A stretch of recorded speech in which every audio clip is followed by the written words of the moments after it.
आदाब।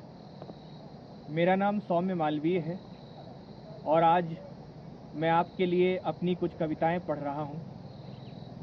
पहली कविता का शीर्षक है या हुसैन। हमारे खुतूत गर्म रेत में दबा देना, उन्हें पढ़कर जानिबे करबला मत जाना हुसैन। हम कूफा के बाशिंदे हैं, यजीदी लश्कर में न भी हुए तो उसकी बैत में तो हैं, न बैत में तो पस्त हिम्मत लब बस्ता है। हमारा यकीन मत करना हुसैन, हम खुद ला यानी हैं, हमारे कहे का कोई भरोसा नहीं। हमारे खुतूत गर्म रेत में दबा देना, उन्हें पढ़कर जानिबे करबला मत जाना हुसैन। हम पानी से नहीं प्यास से महरूम हैं हुसैन। प्यासों की पुकारें दूर से आती सदाओं के सिवा कुछ भी नहीं। हम आहुजारी भी कर लेंगे, मातम भी मना लेंगे, पर हुसैनी चाल हमारा शेवा नहीं। बेचहरगी है सो निभा रहे हैं। हमारे खुतूत गर्म रेत में दबा देना, उन्हें पढ़कर जानिबे करबला मत जाना हुसैन। वो तो कैफियत हुई तो खत लिख दिए दर्द भरे, जो कूफियत जोर मारेगी तो साफ मुकर जाएंगे। हम नहीं उनमें जो इरादों की खामोश यकजहती की शब, चरागों के जलने पर वहीं खड़े मिलें जहां उनके बुझने के पहले थे। आशना परवर माइले वादा ईमान बरसर, निकल लेंगे दबे पांव ओ नबी के नवासे। हमारे खुतूत गर्म रेत में दबा देना, उन्हें पढ़कर जानिबे करबला मत जाना हुसैन। हम अमन पसंद लोग हैं हुसैन, जंग हमारी मजबूरी नहीं एक शगल है। तुम सच मत मान लेना इसे कि हम मैदान तलब हैं। हम जमाना शनास लोग हैं, उल्टे पांव लौटना हुनर है हमारा। जितनी जोर से छाती पीटेंगे हाय हुसैन या हुसैन, उतना ही साफ सुनाई देगा तुम्हें हमारे सीनों का झूठ। जाने क्या सोचकर कह रहे हैं तुमसे, क्योंकि ये हमारे ही तो मंसूबे हैं, पर अपनी नस्ल बचा लो हुसैन। जाने क्या आरजू है मुस्तकबिल से कि दुनिया हम जैसों की है, अच्छा है, पर हम जैसों की ही रही आएगी, ये मानने को जी नहीं चाहता। दूसरी कविता का शीर्षक है पहाड़ के दुख। फिर ढह गया एक पहाड़, नहीं उठा सका अपना बोझ, अपनी लुजलुजी हो चुकी देह को। घाटी में फिसलते चले गए अनाथ पत्थर, पेड़ों की आतें जमीन से निकल आईं, हवा में झूल गईं। कतार लंबी होती गई गाड़ियों की, व्यग्र यात्री उतरकर सकरी सड़क पर फेंकने लग गए दृष्टियों की स्पर्श रेखाएं। कब उठेगा मलबा, कितना समय लेगा बुलडोजर। मलबा जो कुछ ही क्षणों पहले पहाड़ था, यह पहाड़ का दुख है। देखो इसे अवश्य आसमानी आंखों से, सूंघो छिन्न मूल वनस्पतियों की गंध में, स्याह पड़ चुकी मिट्टी की मृतप्राय महक में। हो सके तो फिर मत कहना कभी दुखों का पहाड़।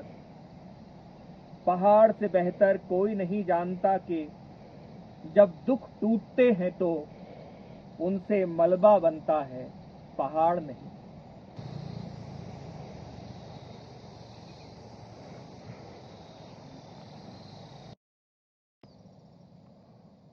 तीसरी कविता है टूटता तारा। पहाड़ी रात्रि की निष्कलंक कालिमा में देखा एक टूटता तारा। उज्ज्वल नारंगी जलता सर नीली पूंछ, कोई नहीं पास किससे कहूं। होंठ रह गए खुले ताकता रहा इधर उधर, वे दूर टिमटिमाते घर क्या उन्होंने देखा, या वेधशाला में जागृत वैज्ञानिक उसने? इस महान अंधेरे में आंखों के वे कौन से जोड़े हैं जो निहार रहे थे इस वक्त आसमान की तरफ? मैं उन्हें अपने स्वप्न देना चाहता हूँ, जिन्होंने मेरे साथ देखी वह जुलाई की जलसिक्त अमा में पहाड़ों के ऊपर सफर करती आशीर्वादमयी एकाकी याद।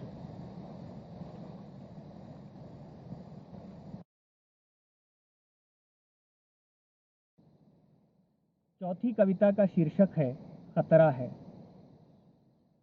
खतरा है, जिनको खतरा है उनसे खतरा है। खतरा है झूठ को बढ़ती हुई नाक से, खतरा है अहम को हृदय की माप से, पत्थर को मत्थे से, भीड़ को निहत्थे से खतरा है। खतरा है, जिनको खतरा है उनसे खतरा है। बरहना लाशों से खतरा है कफनों को, जलती चिताओं से खतरा है जहनों को, पेड़ों से जंगल को, मौसम से मंगल को खतरा है। खतरा है, जिनको खतरा है उनसे खतरा है। खतरा है अट्टहास को आस से, खतरा है सभ्यता को इतिहास से, धर्म को विश्वास से, रुई को कपास से खतरा है। खतरा है, जिनको खतरा है उनसे खतरा है। भाषा से व्याकरण को खतरा है, चरित्र को आचरण से खतरा है, आमरण को मरण से, हरण को भरण से, लहर को संतरण से खतरा है। खतरा है, जिनको खतरा है उनसे खतरा है। खतरा है आत्मनिर्भरता को आत्म से, खतरा है आस्था को अध्यात्म से, राख को अबीर से, नाथ को कबीर से खतरा है। खतरा है, जिनको खतरा है उनसे खतरा है। अधिनायक को जन से खतरा है, काफिले को प्रदर्शन से खतरा है, बुलेट प्रूफ को नारों से, जुमलों को चीख पुकारों से, कामना को तन से, बात को मन से खतरा है। खतरा है, जिनको खतरा है उनसे खतरा है। कर्मयोगियों को कर्म से खतरा है, बंधुत्व को चर्म से खतरा है, रीति को रिवाज से, मुखौटे को मिजाज से, समता को समाज से, आंधियों को कणों से, शिव को गणों से, नखरे को कर्तव्य से, वक्तव्य को मंतव्य से, कल को आज से, गले को आवाज से, सड़क को नमाज से खतरा है। जिनको खतरा है उनसे खतरा है।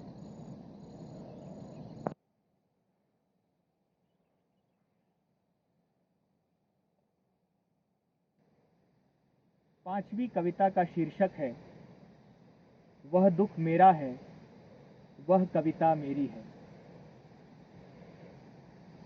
वह जो आयोजित है, वह जो आमंत्रित है, वह जो प्रायोजित और नियोजित है, वह जो निर्वाचित और यथोचित है, उससे जो बच जाता है, वह दुख मेरा है, वह कविता मेरी है।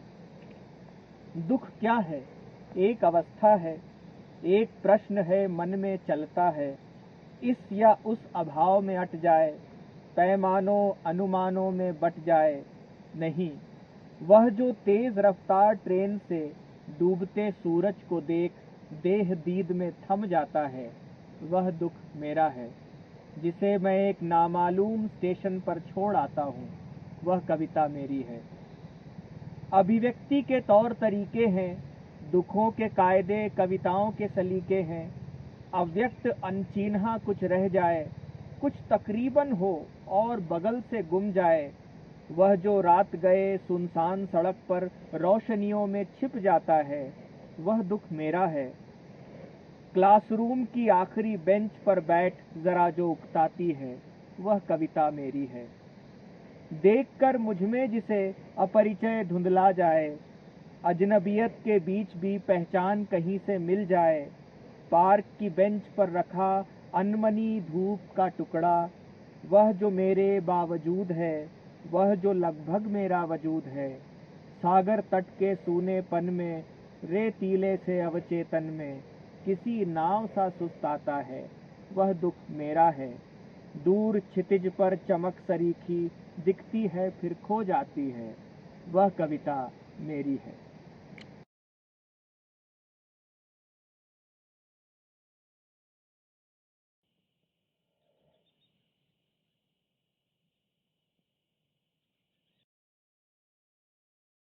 कविता है अन्नप्राशन। हमने तुम्हें थोड़ा सा सूरज चखने को दिया बेटे, तुमने उसे जीभ से हल्के से छुआ और किरण किरण मुस्कुरा उठे। हाथ में चांद का एक टुकड़ा थमाया ताकि तुम उसे कुतरो थोड़ा थोड़ा। तुमने होठों से उसकी ठंडक को छुआ और किसी जादूगर की तरह उंगलियों से चांदनी बिखेर दी। फिर हमने तुम्हें चम्मच में रख कर धरती दी, तुमने उसे अपने मुलायम मसूड़ों से दबाया धीमे धीमे। वह तुम्हें बहुत पसंद आई होगी, वरना तुम सबको इशारा कर अपने मुंह में देखने को क्यों कहते। तुम शायद किन्हीं पुरानी स्मृतियों में लौट गए थे। पुरानी? क्या तुम्हारे साथ कुछ पुराना भी है? तुमने जब पानी पिया तो देर तक रखे रहे उसे अपने मुंह में, जैसे सीपियों के भीतर बोलता है समुद्र का शोर। कुछ वैसा ही सुना हमने तुम्हारे नन्हे से मुंह के नन्हे से अंधियारे में। फिर हमने तुम्हें थोड़ी सी अम्मा दी बेटे, तुमने दोनों हाथों से उनका चेहरा अपने पास किया और उनके कानों में कुछ अस्पष्ट सा कहा। उनकी भीगी आंखों में खुशी के मोती टिमक रहे थे। कोई रहस्य होगा शायद। आखिर में दिए जरा से अप्पा, जिनकी हथेली पर तुमने अपने नाखूनों से जाने क्या उकेरा कि वे तब से अपनी हथेली ही देखे जा रहे हैं। बेटा, सूरज, चांद, धरती, अम्मा, अप्पा, सबको चखा तुमने थोड़ा थोड़ा, जैसे खड़ी हुई दूब चुपचाप नक्षत्रों को चखती है। तुम्हें शायद अपना पहला स्वाद मिला और हम थोड़े थोड़े धरती हुए, सूरज हुए, चांद हुए। और अम्मा, वे तो तब से नदी की तरह बह रही हैं। अप्पा, वह तो बस नीले आकाश की तरह छाए हुए हैं। तुम न चखते इन सबको तो क्या अम्मा नदी हो पाती? क्या समझ पाते अप्पा अपना आकाश होना?